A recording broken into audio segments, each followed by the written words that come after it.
Are you truly living life or just avoiding death? Well, we're here to answer that question. Hey, go. Asteroid of fear.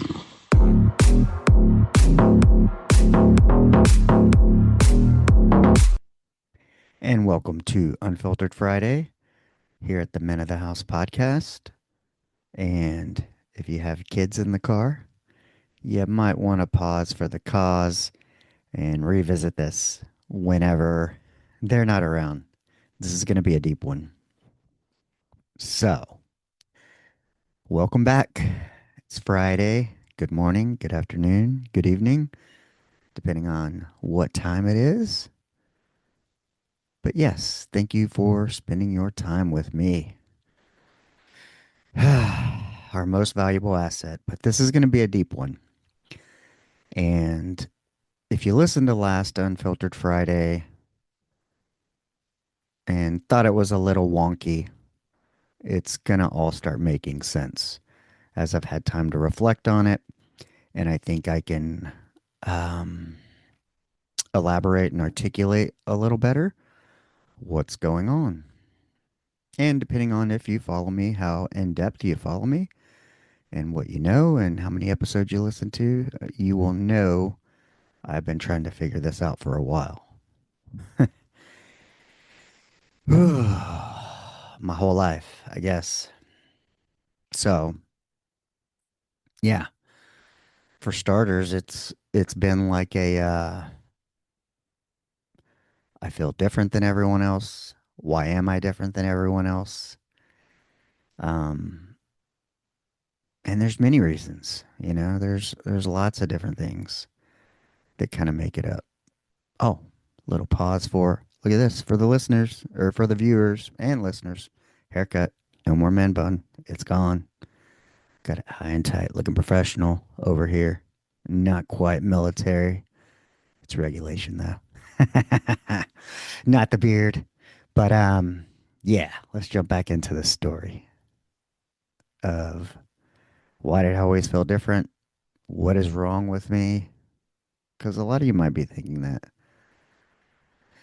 Hi, as you may know, I started therapy not long ago, and oh, whether or not it's been helpful is remain to be seen. However, I have been searching, at therapy. I've been to the doctor. I used to take medication. I got off medication and stripped down to baseline, and I kept having these dips like every 3 weeks and maybe every 6 to 8 months. I feel like I would have a meltdown, and you're trying to identify it. You're trying to, if you can put a name or a label on it, maybe it can be explained or maybe it can be fixed. And so identifying what's been going on has been the most challenging part, because I got off the meds and stripped down to baseline, and through monitoring I'm like, well, I don't know, maybe I do have a chemical imbalance. Maybe it's a chemical problem. And um my wife went away for a week on a cruise for her birthday with her mother. And this allowed me some time and space to go deep in the feels without her being present. So I'm not a total ass or a dick in my behavior to her. So, yeah, I got a lot of feeling done. Not a lot of sleep, but a lot of feeling. And I think I had mentioned last time I'd been watching these videos on, some of it's like CIA interrogation training. But the point is the reason behind those videos are they deal with the mind. Because here I am thinking, hey, I have a mind problem. Why can't I figure this out? Why do I feel the way I do? And I don't know. Well, through a podcast, A Changed Mind, it started to click and make sense that what I'm feeling is in my body, or my mind is triggering my body, creating anxiety. Then I get ramped up, and then it just loops, and I cannot get out of the loop, the poor mental thought loop, doom loop. Um, People call it different things, but and then I would get angry when I couldn't get out. And then I would get depressed because I'm like, I don't know what this is. Um, I can't get out of it. And it would cause a lot of frustration. And um, that frustration, anxiety, whatever you want to call it, too high of a vibration in your body was, and not being able to identify it was literally making me feel like I was crazy. But once I figured out it was in my body, and my body was the thing I needed to control, it kind of came as a relief. And how thoughts kind of become things. But these negative thought patterns would just keep me in this loop. And I explained that my wife was gone, and I have a particular thought pattern that runs rampant. And I was able to bring it up and then let it subside or feel it. And in that process, I was able to kind of identify that, oh, this thought or the thought about this problem, this set of problems causes this feeling. This feeling continues and keeps looping and gets out of control. And so, yeah, like an anxiety, if you will. I have anxiety just talking about it. It's a little, part of it's like, does it sound crazy? And then part of it's like, no, it makes sense. And it's about to make more sense. And this is the hard and deep part. So, through those videos, I kind of garnered this information that, and this is how I discovered it, was, in looking at person's world views, how they view the world, it's shaped by certain things, because I was interested in the military, potentially CIA, FBI, government office type things when I was young. And so it should be no secret that I'm enjoying some CIA content. Um, but, with the CIA, what their job is to spy. So to get people to give them information um, through motivation or manipulation, depending on who's to benefit. Um, and therefore, their view is brains are the same regardless of the language or what's between your legs. And therefore, concepts and frameworks can be applied the same. So that's kind of where I found maybe some of this framework and a couple of ways.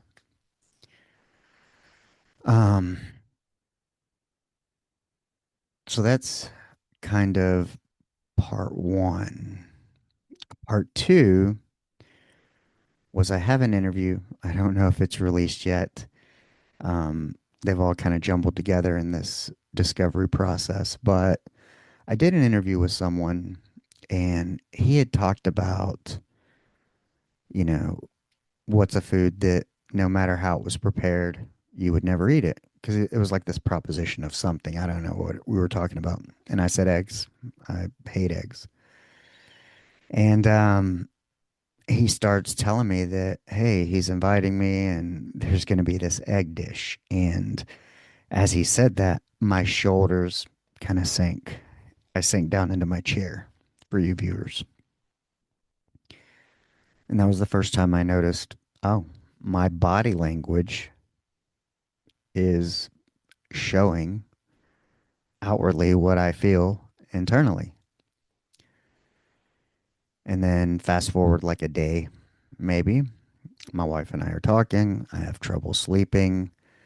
Um, and so I try to start winding down like 8 p.m. and kind of have a, I don't know if it's a rule or I told her not long ago, hey, like we're not going to discuss serious things, school, work, vacations, money, bills, whatever, before bedtime, because it creates anxiety in me as I'm winding down.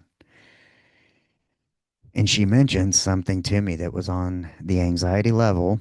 You can hear it in my voice. And I just, like when she said it, unknowingly, unintentionally, I just like grabbed the pillow and rolled over, turned my back, and thought about it for a second. I got back that replay of my shoulder sinking about the egg comment. And I was like, oh shit. Like, holy fuck, man. My body just responded to something negative, a concept of talking something serious late at night. My body just responded to that unknowingly. So reactive. And yeah, that was like a little aha moment of you're reacting. You're in a reactive state, and your external body language is speaking for you, speaking what you're feeling inside. So I'm like, okay, makes sense. We're going to start putting this shit together. Well, let's backtrack. So you get a lot of your views in your worldview 0 to 7, 8 to 13, and 14 to 25. All significant points in my life, time periods, I guess. But this kind of filled me in to something that happened when I was 7. And this something that happened hmm, for a while. I thought it was just something that happened. It didn't happen to me. Um, but it did. And it was buried pretty deep inside. We're going to talk about that. And this is going to be the hard part. Um, yeah. Uh, let's do this. So, a lot of people you might know, I don't know. I've said it, but I was struggled to be born 3 times, and then I got burned at one and spent time in the burn unit in a little box. My parents had to drive from Houston to Galveston every day just to touch me through a box. And I'm certain not everybody there made it. And, probably why crying babies disturb me and ocean sounds soothe me. I'm guessing there was something there. But, that for me, that was a touch point with mortality and death. And I think I was one. So even if you can't comprehend it, I'm certain there's an energy around it that gets absorbed into the body. All right. Let's fast forward to 7. So 7 years old, second grade, um, riding home on the bus. We stop, and she might have been sitting next to me.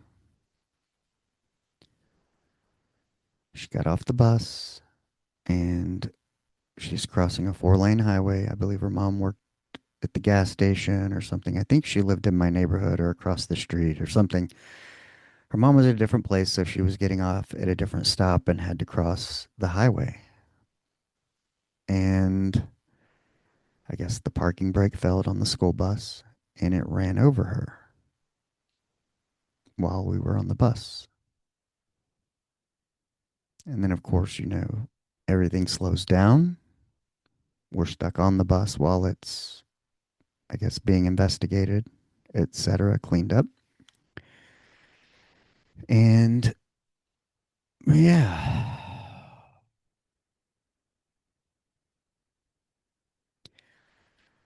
time stopped a little bit, which is why I'm like, she might have been sitting next to me. I don't know. But I don't remember anything else. I don't remember anything outside of the little bubble in my head I was stuck in. And then I remember the next day being in class and she sat in front of me, but she wasn't there. And I don't know what all the adults said. I don't know how they explained it. Um, I don't know. I just remember very isolated, being in a bubble. I don't remember much. I don't remember much about that year. Um, but I remember her. And I think that trauma was stuck inside of me. Now, I wasn't the only one on the bus. So this had an impact on a lot of people. And I don't know if they're able to trace this back of how it impacted them. But the one person I'm certain of was the bus driver. And I feel for him. That has had to be a lot to carry his entire life. I don't care how much faith you have, it doesn't leave.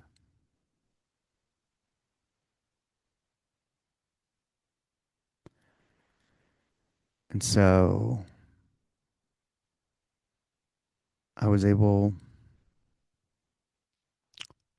to kind of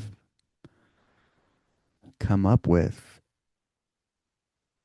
that 7-year old boy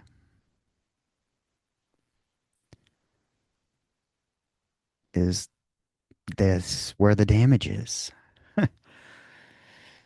What was I shown that day? The world is scary. The world is dangerous. The world's trying to kill you. Um, did I gain a fear of death that day?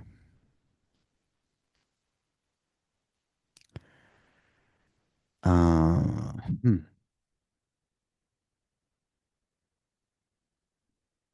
which, I don't know. I've had some reckless years and I've had some thoughts about it. And I had this thought of like, did I intentionally put myself in harm's way as a way of facing death, the fear of death? Like, meaning, hey, if I put myself in harm's way and, death can't come from me if I come for death. Why did I join the military? Why did I engage in high risk behavior and not care and be wild and reckless? Some people call it a death wish, and maybe at times I did have one. And so, yeah, um, so I've kind of been able to trace back, like, you look at that, and then I have just had touch points with death my entire life. Um, a lot of it. So if you touch death, it will touch you back. Um, and so you have that experience at 7, you see death a lot, especially until you're 25. Because my first stint in the ER was before I was 25. And then, of course, I spent 2009 to 2015 in a level one trauma center. The rest of the years managing stuff, but still had people expire on my site. My grandparents passed away, Buck, in January. And so I am intimately familiar with death. Um, and therefore, it's kind of like I had to ask my question of, yeah, maybe fear, scared of death. Am I merely avoiding dying out of fear because I see it all around me? Or am I living life? And, through all this and sitting through the shit and the feelings, I, I got laid off in 2020, and then, my wife and I weren't doing great in 2022. And, I had to make some decisions to quit alcohol, lose weight, all kinds of shit. But, you know, we were just at a point where it wasn't great, and I didn't want to lose my daughter first and foremost. Didn't want to lose my wife, but and so yeah, I fucking started a podcast and lost 65 pounds and blah blah blah blah blah, trying to prove my worth, trying to prove my value. Fear, fear of losing, fear of death, fear, underlying level of fear. To where you're looking for everything that can fucking possibly, like, yeah. I mean, when I walk out in the country and I take a piss on the side of the road, you better believe my eyes are scanning for copperheads in the leaves. Would you call it smart? Yes, it's actually smart. However, have all my smart behaviors been to avoid death, um, as opposed to like using them to solve life?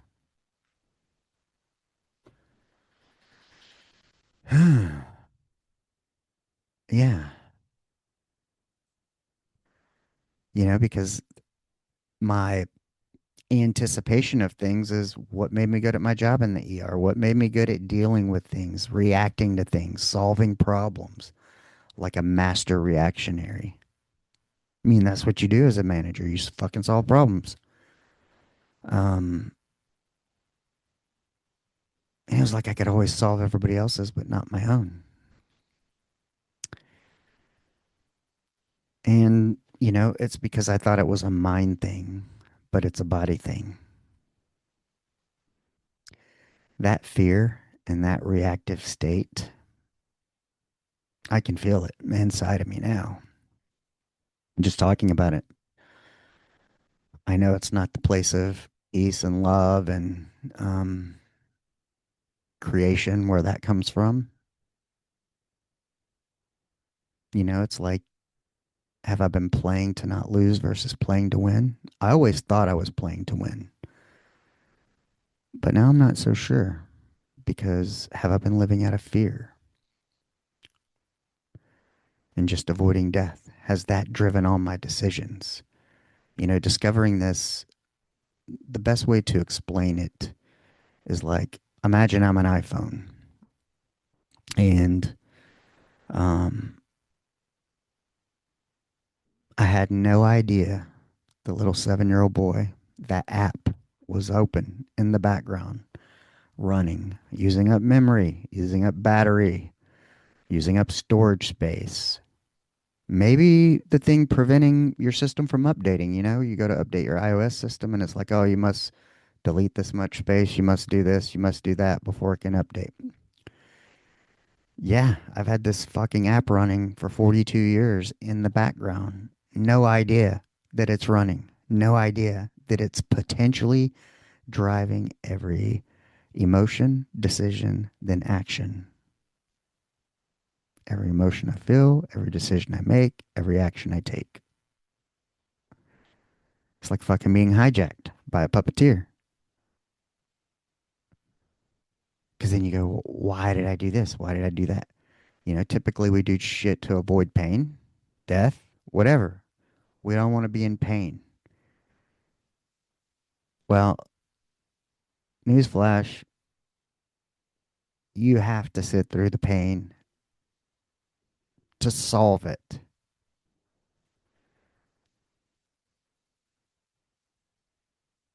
I didn't realize until I was sitting in it what state it was causing my body and what that was doing to my brain. Because your body's releasing chemicals or your brain's releasing chemicals, one or the other, vice versa. You're getting a feeling, an emotion, and it feels like shit. But you gotta do it. You gotta fucking breathe. You gotta process it out. Um,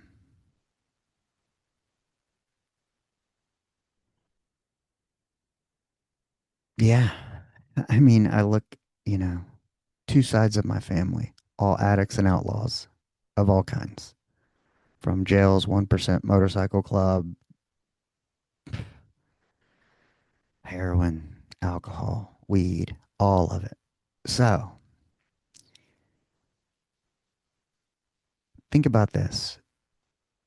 You got two sides of your family, several generations of people with trauma, all living in a state of anxiety or fear of not having enough. Who the fuck's going to be in jail now? What's going to happen? Because everybody's in always fucking trouble. So they're living in anxious states. They're all trying to calm their nerves, slow down that vibration through use of drugs and alcohol. Um, their fear is projecting outwards towards me. And what did I do as a kid? How did I deal with chaos? I isolated. Where was I safe? Where did I feel the safest with me at 7 years old? By myself. I was an only child. I didn't trust adults because I didn't think adults had good answers or they didn't tell the truth. So I didn't believe adults, which is why I have problems with authority. And um, yeah, I didn't believe adults, and I found safety being alone and isolated, which is why I realize I isolate a lot, um, just like naturally, uninstinctively. And so, like right now, I'm in this process of overriding instinct. I'm overriding my body's reactions, the reactions it wants to take because it's used to it, because of what the body feels. And so you have two sides of families. They're projecting this outward. They're, um,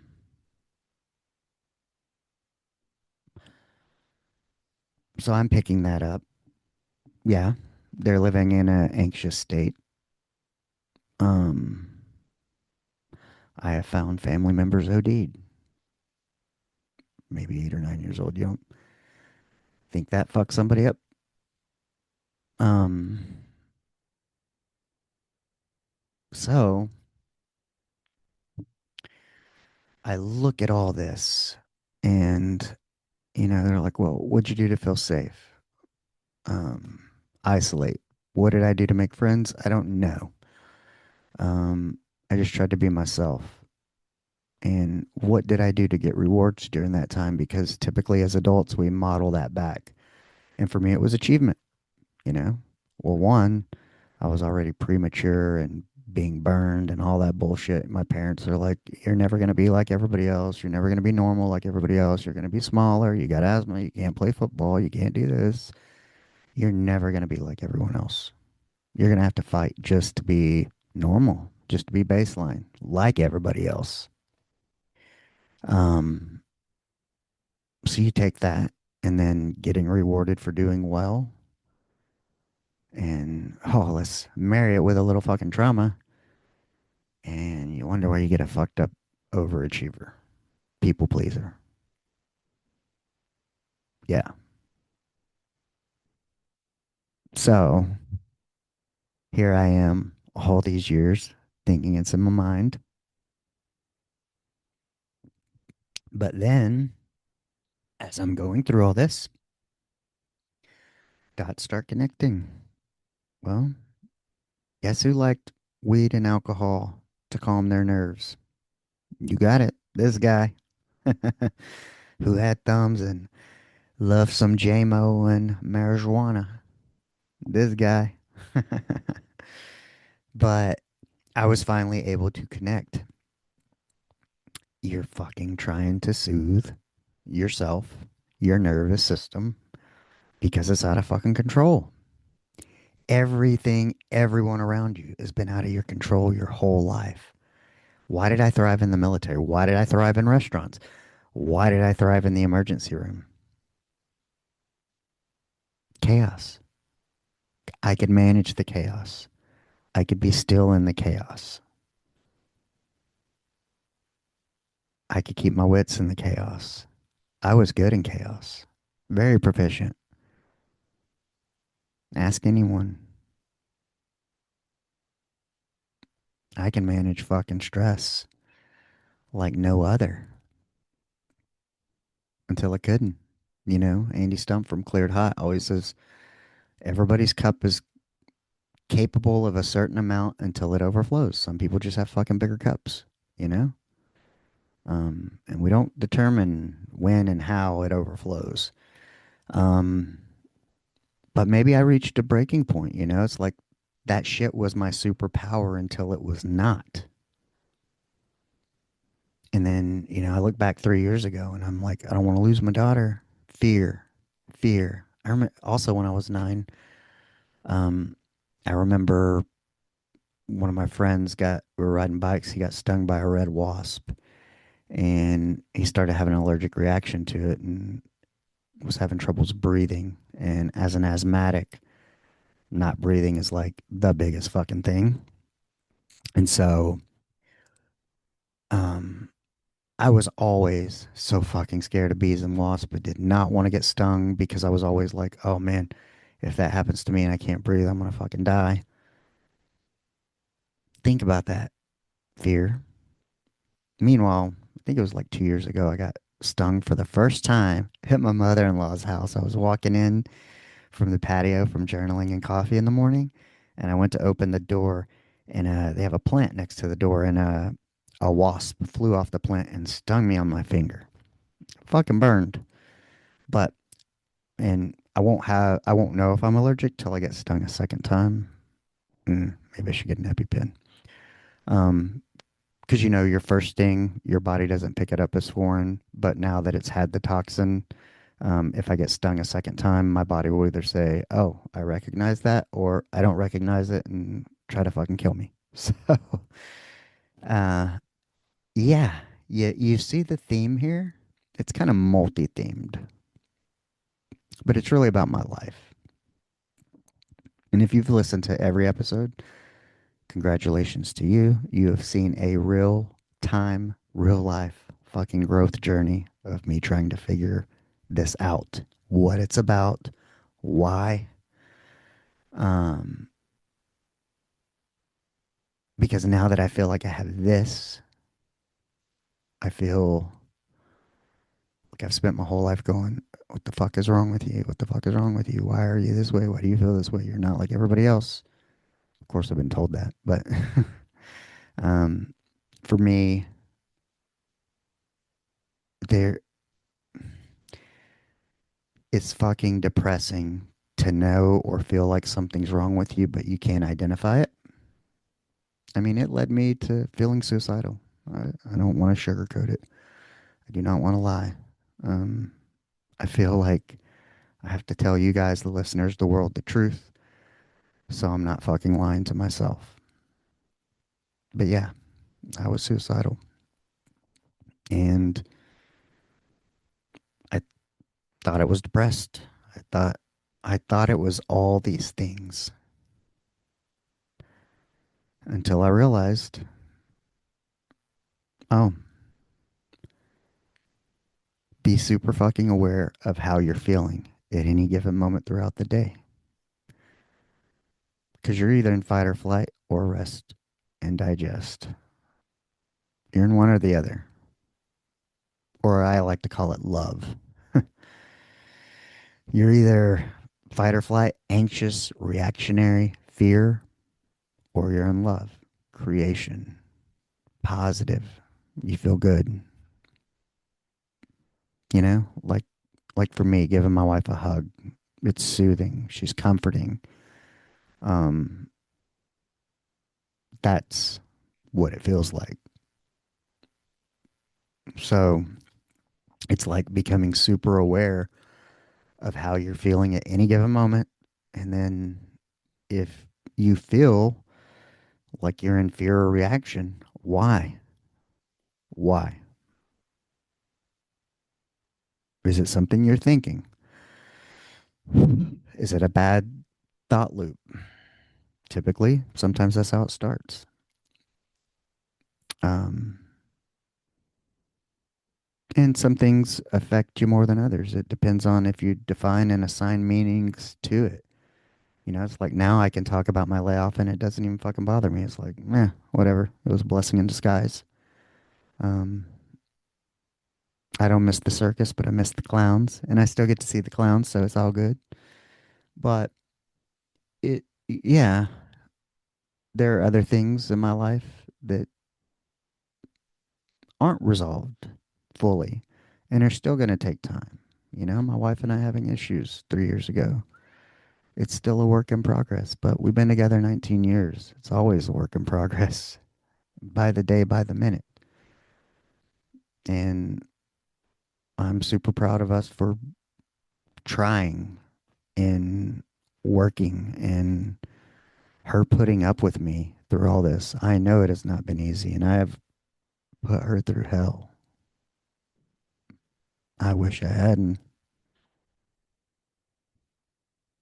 but she stuck with me while I tried to figure this out.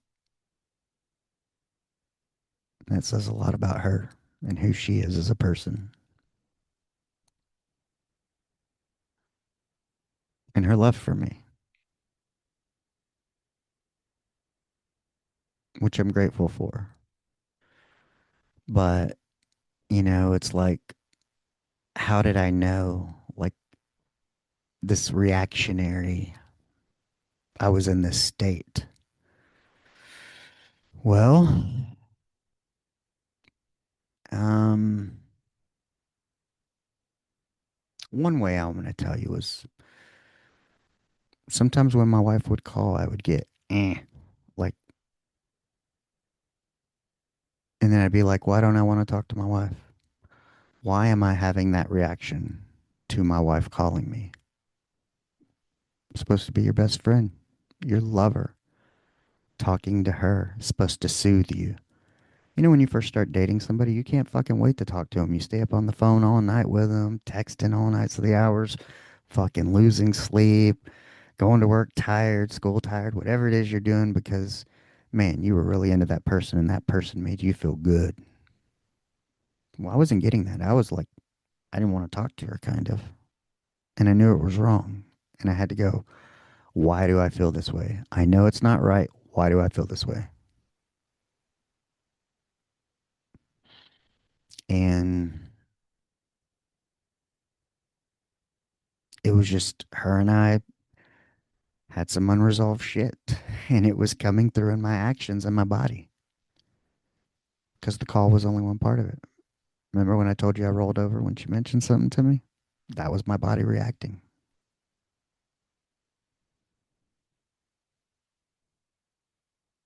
And then I start to look back and you're like, oh, uh,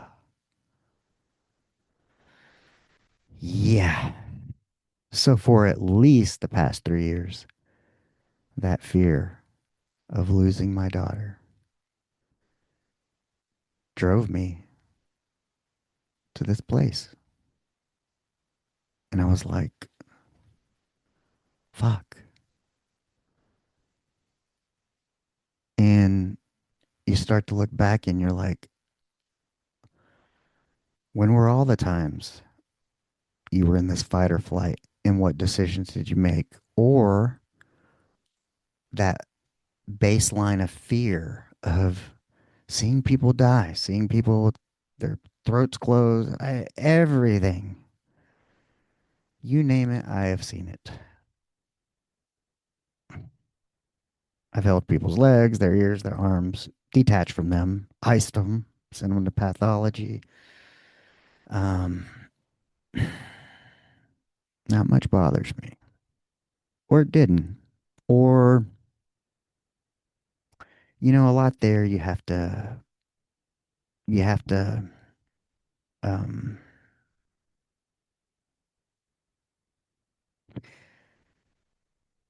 if it bothers you, you can't let it impact the work and you have to continue doing the work. So you stuff it down or push it aside. I say they're like these books behind me on the shelf that all the traumas I saw, I just fucking threw them on the bookshelf. And then when I got laid off, it's like, oh fuck, you got a whole library to read and address. And yeah. Oh. And it begs this question of, you know, when you're in the ER, well, you're waiting. When I was a manager, you're just waiting for the next fucking bad thing to happen, whether it's somebody calling in. So you're living your life in this reactionary mode all the time. And even when you're down, relaxing before shit pops off, you might be relaxed, but you're able to fucking switch states real quick. Because that's how the ER goes. I mean, you might be fucking sitting around picking your ass and they call and now you got 12 patients because they just got fucking run over 2 blocks away. Which, yeah, I was a part of that in Austin. Part of a few things that made CNN that year, or a couple of years in a row. But my whole life has been reaction, solving problem. And then it's crazy because you get so good at that. And then you come home and your personal life's kind of a fucking wreck sometimes. It's been good at times and times it not. And, I've heard Andy on Cleared Hot analogize it to, yeah, SEAL team operators. They're fucking rock star in combat on the team doing their job. And then their personal life, whether it be finances, relationships, is all a shit show. And we as a culture, for whatever fucking reason, we value this like it's okay. It's okay to be hot shit at your profession and dog shit at your personal life. It's actually preferred. We reward and merit people based on that. The position in your company, the salary you make, your title. When we're looking to hire people, we look at their resumes. Well, that's just their fucking public facing life shit that they've done. But their personal life, their life at home, is the shit they all bring to work with them that goes on display. Their beliefs, their problems. They don't know they're doing it, but it comes across. Just like um, when I said my shoulders, when I rolled over, people are doing this shit all the time and they don't know. I've been watching some people on body language, this and that, the other, and kind of the body language is the symptoms, meaning the cause is a couple of layers deep, probably in your personal life, something that's happening, something you feel a certain way about, and you have no idea that you're fucking giving off these clues. He said, imagine like, it's like everybody has their little 7-year old out. And if you start to see the world like that, like everybody's fucking broken. And their little tantrums they throw, be it in the form of words, a little argument, a quip, or whatever at you, is that broken little 7 year old fucking coming out, you know, or their behavior and protection of that 7 year old is what's coming out towards you. And it's like, I don't know if I heard it on a podcast somewhere, but I was telling my wife, it's like, yeah, like look at my resume, but I've been with my wife for 19 years. I'm like, if I interviewed somewhere, it's like, you could look at my resume and go, he's done this many years here, whatever, whatever, whatever, whatever. Proficient, competent, whatever. But if you look and go, he's been with the same woman for 19 years, worked through all these problems, all these situations, all this. Because I'm almost overly loyal to where companies and organizations take advantage of me, which won't happen anymore because I'm aware of what's driving now. I don't fear. I don't have that fear of losing, and I don't need to do shit to get rewards because I am enough by myself. I'm valued as a child of God, and yeah, I don't need a company or anything to tell me my value or worth anymore. But even the last 3 years was like, I was like, to show my wife and my daughter my value through losing weight and podcasting. And I had to turn around and go, fuck, was that really for me? You know? Well, I do get some enjoyment. So, yes. And as long as I enjoy it, I'll do it. Um, but I felt like it had to be this thing of proof to offer me value. And you start connecting the dots, you start seeing back, and you're like, oh, man, that hurt little 7 year old boy, he might have been fucking running the show my entire life for the past 42 years. And then on top of that, it's like, oh, that kind of trauma stunts your growth. And it's like, fuck, did I stop emotionally growing at 7? And I'm sure if you ask my wife and some people around me if with my behaviors, they would probably say, yes, motherfucker, you did stop maturing at 7. You're about as mature as a 7 year old. But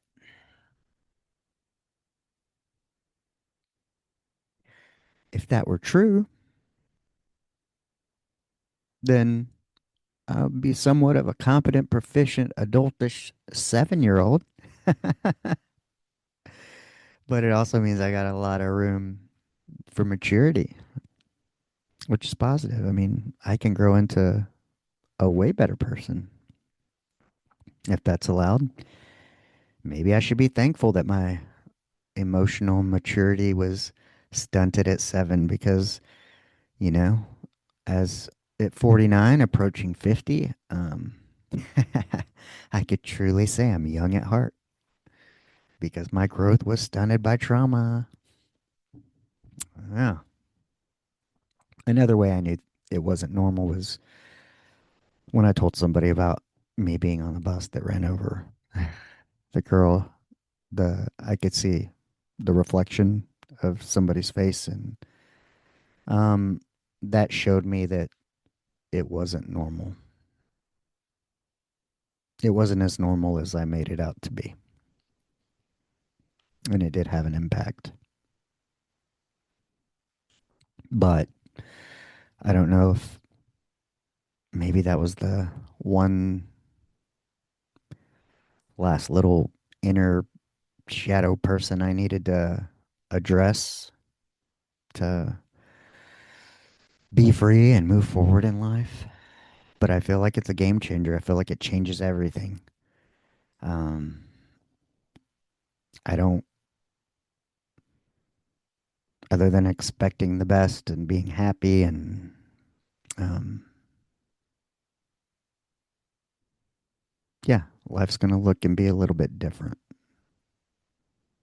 So if you guys notice a change, this is why. It's probably, it's going to change my solo episodes. It's going to change how I interview people. Should I continue to podcast? I don't know yet. I haven't really decided. Mm. Because, my daughter told me to start the podcast. Um, I was trying to please her. So, in a roundabout way, I need to make sure that I'm podcasting because I enjoy it. I want to do it. Um, and that, I feel like you guys, as the listeners, get some value from it. Because,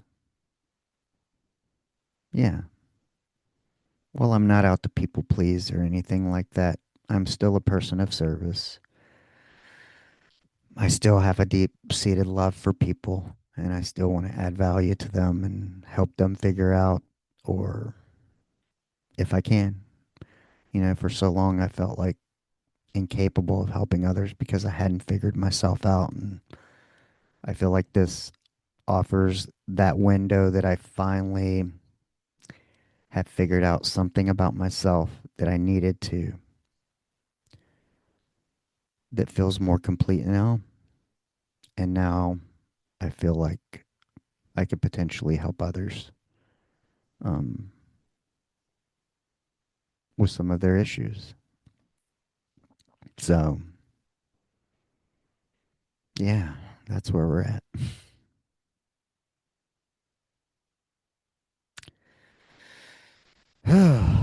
Quite the journey.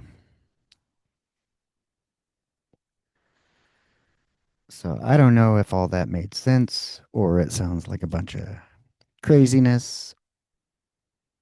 I have a bunch of notes here. I could not stop writing kind of when I came upon this, and it's been days of processing, feeling, understanding, realizing.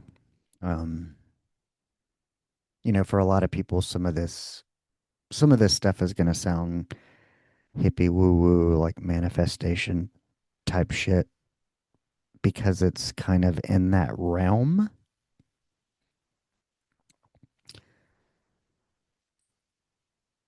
But it makes sense to me in terms of your internal vibrational state.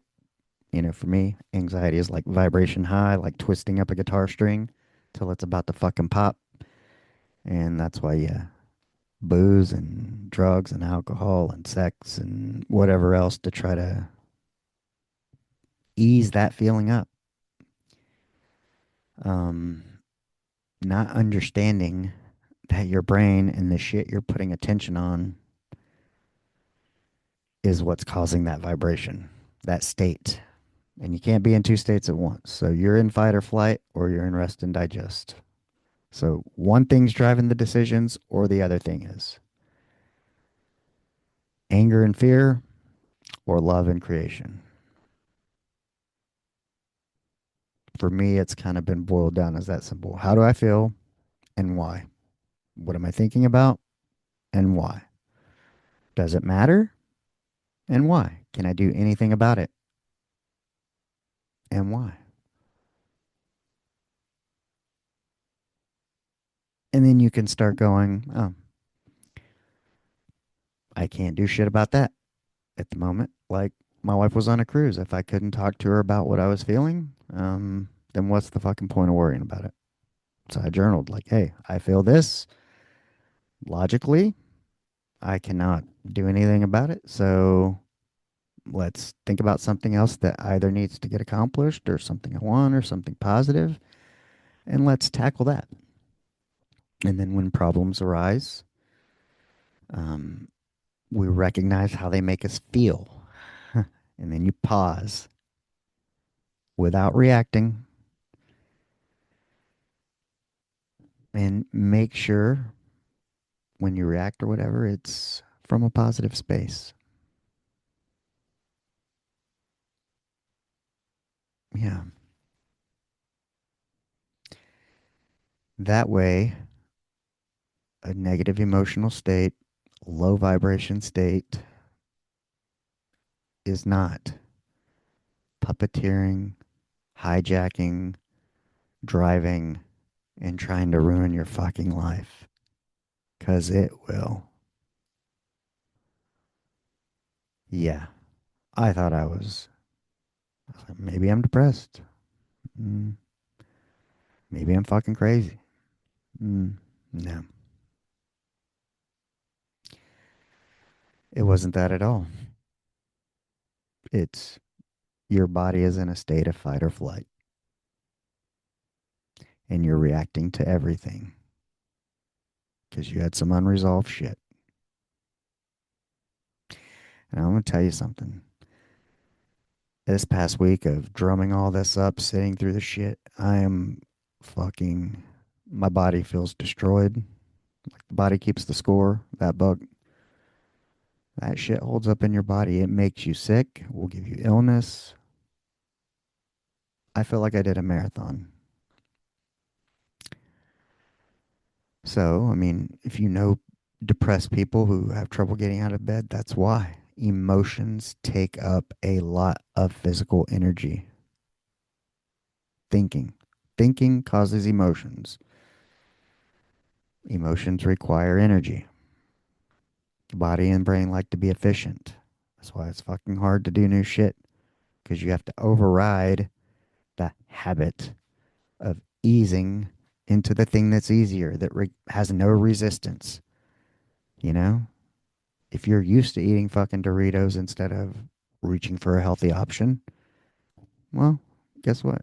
Your brain already knows it's familiar. It's going to reach for the familiar thing. It takes some effort, and your brain kicks back. No, I'd really fucking like Doritos because they taste way better, et cetera, et cetera. And they're shitty for you. And, you have one every once in a while. I say sometimes you nourish the body, sometimes you nourish the soul. But either way, that's no matter what. That's why it's hard to get into an exercise routine because you're not used to it, and your body will default to the easiest thing that does not require effort.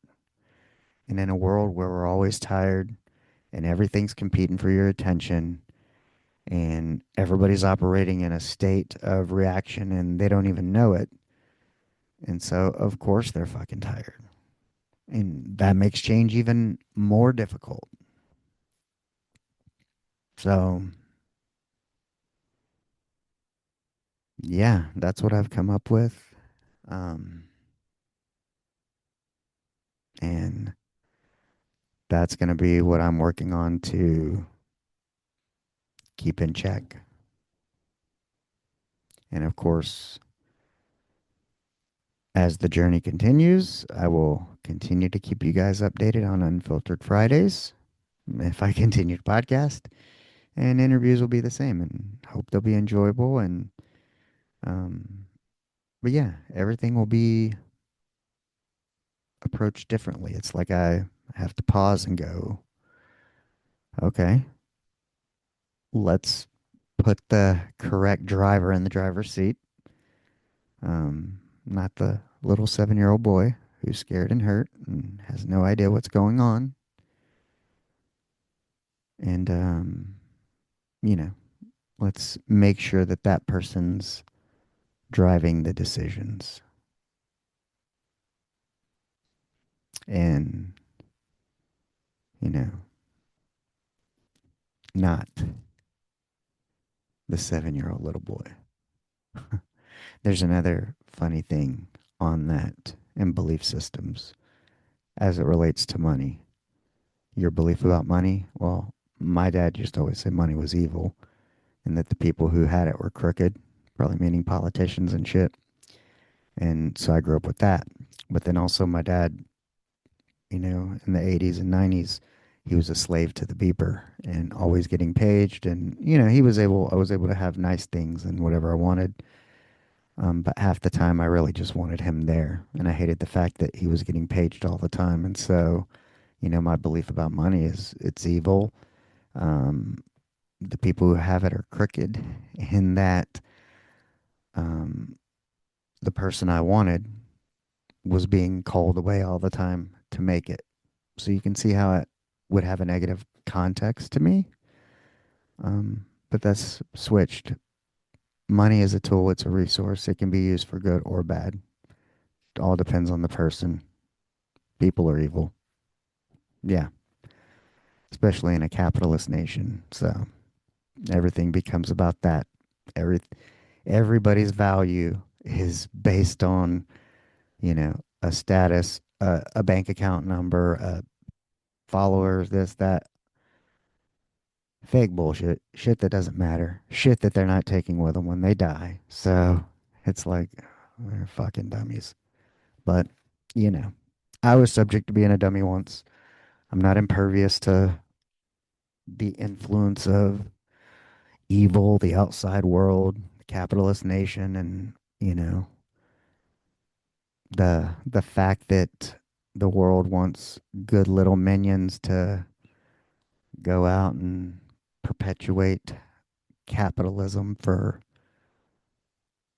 people with bad intentions. So I know that was a mouthful, and some of you may get it and some of you may not. Um, if you don't get it, then you're this is probably not the place for you because I'm gonna spit some truths that you're not gonna like. So, mm. But anyhow, that's what I figured out. So ask yourself,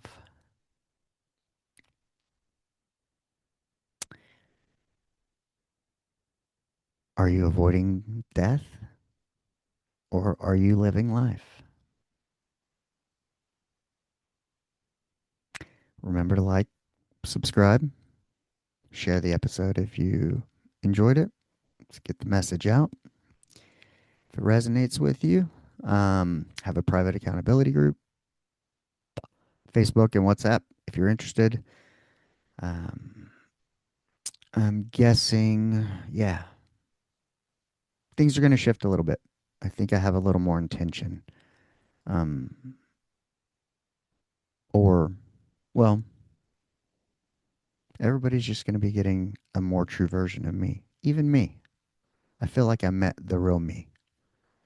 Not best friends with him yet, but, you know, I'm warming up to him. Or maybe I feel like I've been the 7-year-old me and I'm meeting 49-year-old me. I don't know. Somewhere they're converging, hashing it out. But yeah, I'm trying to warm up to myself. And then I can figure out how to move forward and operate with a new understanding. And yeah, for that, I'm grateful.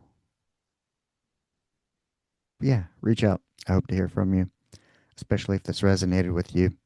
And until next time, remember to go out and be the person that you would want to meet. Peace. Let go.